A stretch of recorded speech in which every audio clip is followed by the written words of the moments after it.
ครับวันนี้จะพามาดูสปริงเกอร์นะครับที่ต่างประเทศนะครับผมนี่ครับที่เป็นเหล็กยาวๆนะครับคือเหล็ก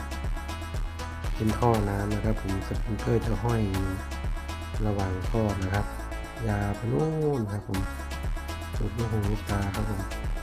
สำหรับการเคลื่อนที่ของสปริงเกอร์นะครับจะหมุนเป็นวงกลมนะครับผมนะครับมีการคลี่ทรายนะพี่แต่ตรงที่มีน้ำก็จะเขียวจากตรงนี้นะครับ